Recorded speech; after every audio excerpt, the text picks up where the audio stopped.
un vieil homme sans abri vient au secours d'une petite fille perdue dans une tempête de neige. Sa compassion et sa rapidité d'esprit en la sauvant transforment sa vie comme par magie. La vie a toujours été injuste pour Toby. Alors qu'il pensait en avoir assez, le destin lui a asséné un nouveau coup douloureux. Toby a perdu sa maison et sa femme à la suite d'une inondation catastrophique, et aucun de ses proches ne cesse de manifester pour l'aider. En conséquence, cet homme de 74 ans est devenu sans-abri et s'est réfugié dans des gares routières et des parkings. Toby ne voulait pas vivre dans un refuge pour sans-abri et a choisi d'errer dans les rues, vivant avec ce que le destin lui donnait chaque jour. La plupart du temps, il dormait sous un pont le long d'une autoroute. Il l'appelait sa maison et c'était tout ce qu'il avait depuis 5 ans. Parfois, il arrivait que le pont prenne l'eau lors de fortes pluies, ce qui obligeait Toby à se rendre dans un endroit sûr pour se reposer une nuit. Il continuait à migrer d'un côté à l'autre de la rue avant de s'installer dans sa tente provisoire sous un autre pont, non loin d'une école primaire. Un après-midi, Toby a décidé de se rendre sur la place près de l'école pour jeter un coup d'œil à la benne à ordures. Le personnel des hôtels voisins laissait souvent des restes dans des sacs scellés pour les sans-abri, un acte de bonté qui sauvait souvent des personnes comme Toby de la famine. Ce jour-là, les restes ont déjà été pris, peut-être par d'autres sans-abri. Toby poussa un soupir de déception et regarda la dernière benne à ordures qui restait à vérifier devant la porte de l'école. Alors qu'il s'en approchait, les enfants qui jouaient sur le sol derrière le portail se mirent à crier. Le croque-mitaine. Il vient nous chercher. Courez. Courez. Des années passées dans la rue et sans domicile fixe ont rendu Toby maigre et menaçant. Sa barbe grise mal entretenue et ses vêtements en lambeaux, associés à un long manteau malodorant, effrayaient les enfants. Chaque fois que les enfants se comportaient mal ou faisaient des crises de colère, leurs parents les effrayaient en leur disant « Si tu n'obéis pas, tu n'auras pas le droit d'aller à l'école, si tu n'obéis pas, le croque-mitaine va te prendre », en montrant Toby, impuissant, qui fouillait dans les poubelles à la recherche de restes. Comme les autres enfants, la petite Heidi avait peur de Toby. La petite fille de 6 ans a récemment déménagé en ville après que son père a été muté dans une entreprise de logistique. Heidi avait tout ce qu'il fallait pour que son enfance soit unique en son genre. Mais rien ne la rendait heureuse, pas même sa petite chambre rose remplie de jouets et de poupées. Si est-il parce que ses anciens camarades de classe lui manquaient et qu'aucun des enfants de sa nouvelle école n'était gentil ou accueillant. « Personne ne me parle, maman », s'écria-t-elle à sa mère un jour avant de partir pour l'école. « Il se moque de moi. Il m'appelle la petite fille honnête et personne ne mange avec moi. Il s'enfuit quand il me voit. Je ne veux pas aller à l'école, maman. S'il te plaît, est-ce que je peux rester à la maison ?» Sa mère, Diana, était bouleversée, mais elle savait qu'Heidi se ferait bientôt un tas d'amis. « Chérie, tout va bien se passer. Les enfants mettent du temps à se faire de nouveaux amis. Je suis sûr qu'ils te parleront si tu leur donnes des bonbons aujourd'hui. Que dirais-tu de sucettes et d'oursons en gélatine ?» Heidi acquiesça timidement et pensa que c'était une bonne idée. Elle monta dans le bus scolaire avec une boîte de bonbons et salua Diana en lui envoyant des baisers par la fenêtre. Si seulement Heidi savait qu'elle ne rentrerait pas à la maison ce soir-là. Lorsque la cloche sonna pour la pause de midi, tous les enfants se précipitèrent vers leur place dans la cour de récréation. Heidi est restée seule en classe, et elle s'est sentie blessée. Si je leur donne des bonbons, ils deviendront mes amis, se dit-elle en allant à la rencontre de ses camarades de classe. Et, Roger, tu veux des bonbons ? Dit Heidi en offrant d'abord à Roger, la principale brute de la classe, quelques friandises. Bien que le garçon n'aime pas Heidi, il ne pouvait pas nier le plaisir que lui procuraient des bonbons gratuits. Lorsque les enfants ont vu Roger s'emparer d'une poignée de bonbons, ils ont accouru et se sont agglutinés autour d'Heidi pendant qu'elle distribuait les bonbons. Elle était ravie et s'est assise avec eux pour le déjeuner. Pourquoi es-tu assise avec nous, petite ? Demanda Roger en se moquant d'Heidi devant tout le monde. Elle fut choquée lorsque tous les enfants éclatèrent de rire et recommencèrent à la ridiculiser. Ce n'était pas ce qu'elle voulait. J'étais juste en train de, dit-elle d'un ton saccadé. Les enfants arrêtèrent de manger et s'enfuirent de leur place après avoir vu Toby fouiller dans les bennes à l'extérieur de la porte. Le croque-mitaine est là. Courez. Il va venir nous chercher. Heidi a couru après les enfants et Roger a eu une idée géniale en la voyant paniquer. Lui et sa bande s'approchèrent d'elle et lui demandèrent de rester après l'école pour qu'ils puissent visiter une vieille maison abandonnée près du campus. D'accord, j'attendrai ici, dit Heidi. Même si elle avait peur, elle pensait que c'était sa seule chance de se mêler à tous les élèves de la classe. Après la dernière sonnerie, Roger rappela à nouveau à Heidi. Attends près du sol. Nous serons là dans 5 minutes, ne bouge pas. Heidi acquiesça avec confiance et attrapa son sac. Elle a raté son bus scolaire et a attendu à l'endroit prévu, mais personne n'est venu. Roger et ses amis étaient déjà rentrés chez eux. Ce n'était qu'une farce de plus qu'il avait faite à la pauvre Heidi.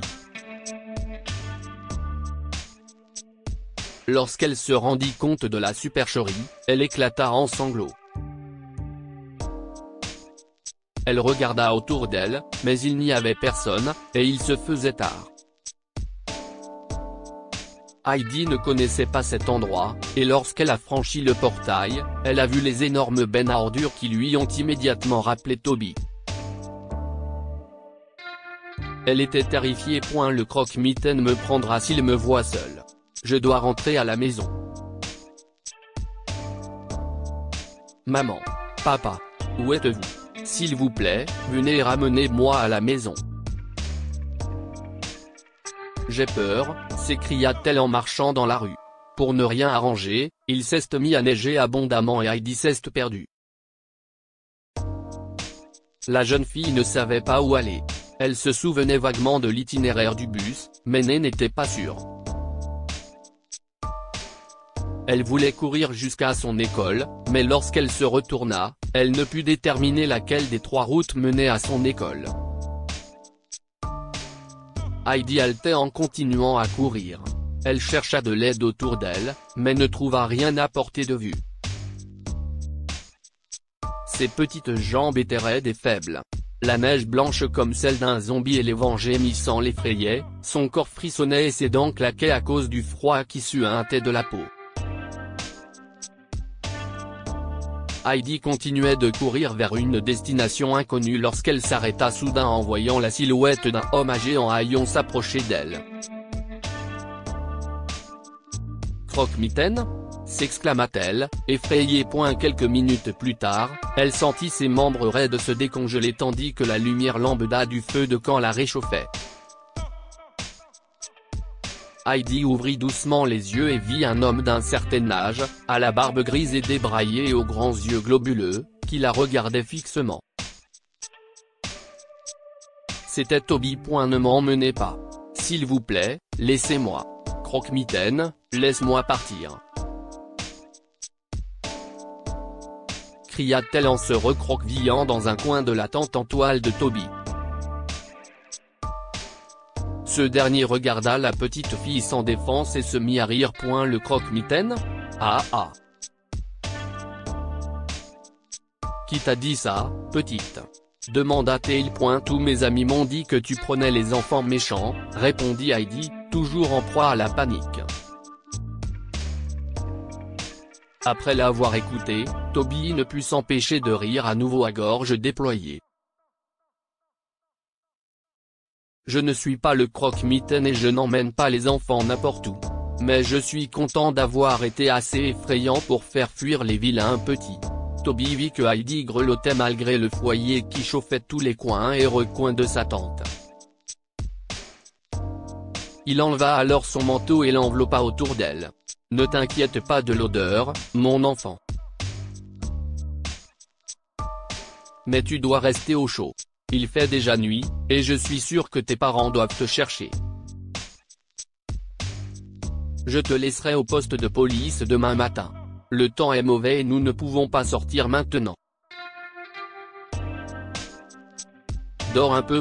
Tu n'as pas froid ? S'inquiéta-t-elle après avoir vu Toby claquer des dents et frissonner. Maintenant, ferme les yeux et repose-toi. Et il y a un paquet de biscuits dans ma poche. N'hésite pas à les manger si tu as faim, d'accord ? Heidi sourit et acquiesça, car elle commençait à faire confiance à Toby. Elle se rendit compte qu'il n'était pas effrayant après tout. Elle fouilla dans la poche de son manteau et y trouva un paquet de biscuits.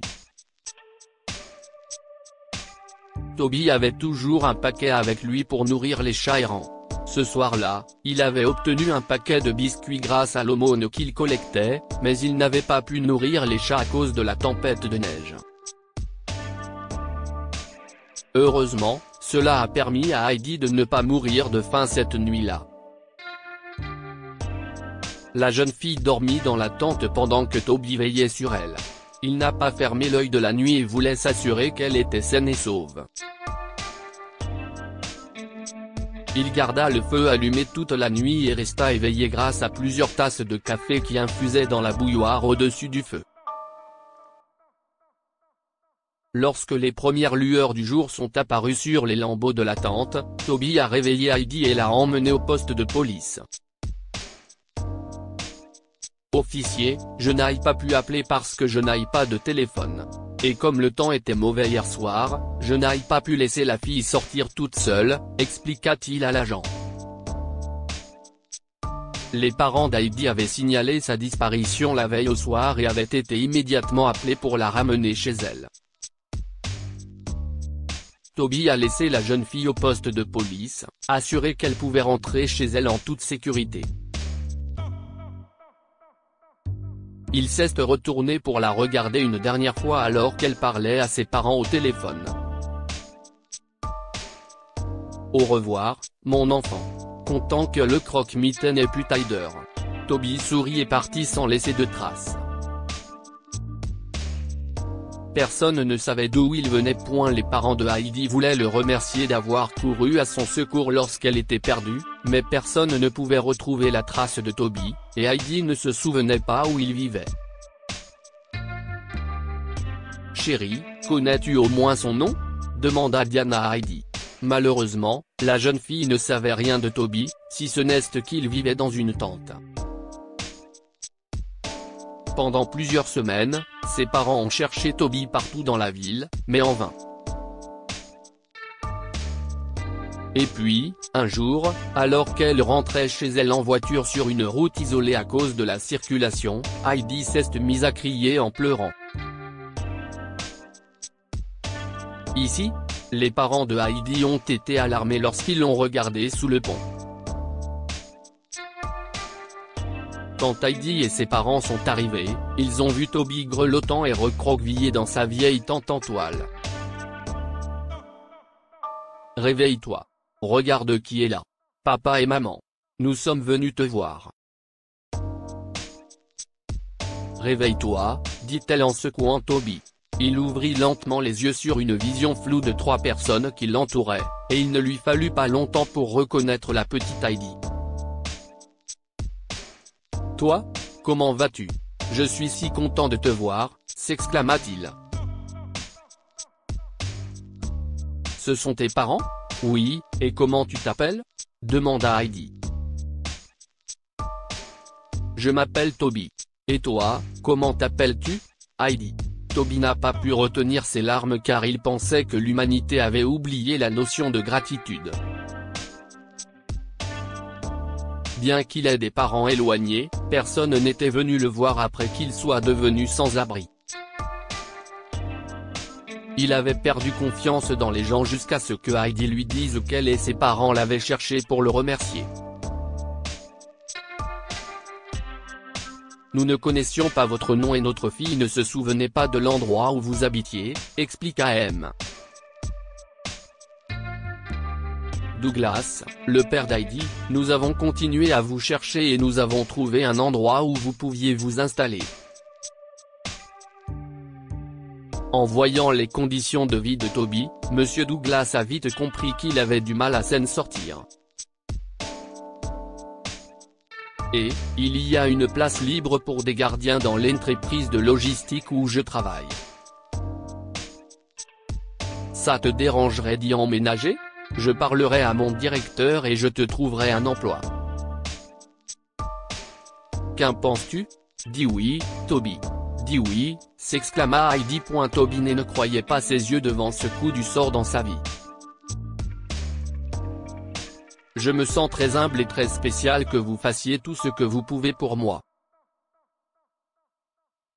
Merci, s'écria-t-il avant d'accepter. Toby a finalement commencé à travailler comme agent de sécurité sur le parking du camion. Il n'était plus sans abri et sa vie s'est améliorée en un clin d'œil, grâce à sa gentillesse et à son altruisme. Que pouvons-nous apprendre de cette histoire? Un vrai héros n'est pas celui qui porte une cape et un masque, mais celui qui essaie de rendre le monde meilleur grâce à sa gentillesse. Bien qu'il n'ait rien de chaud pour lui pour lutter contre le froid, Toby a donné son manteau pour tenir Heidi au chaud lors d'une soirée enneigée où elle était perdue. Un petit acte de gentillesse peut changer le cours de votre vie de façon inattendue. Lorsque Toby, un sans-abri, a hébergé une petite Heidi perdue et l'a remise en toute sécurité aux policiers le lendemain, il était loin de se douter que sa gentillesse allait bientôt changer sa vie. Dites-nous ce que vous en pensez et partagez cette histoire avec vos amis.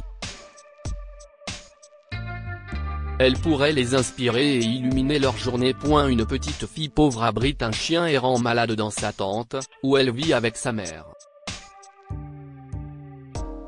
Un jour, le chien s'échappe dans un manoir, entraînant la petite fille dans sa nouvelle vie. Cliquez ici pour lire l'histoire complète.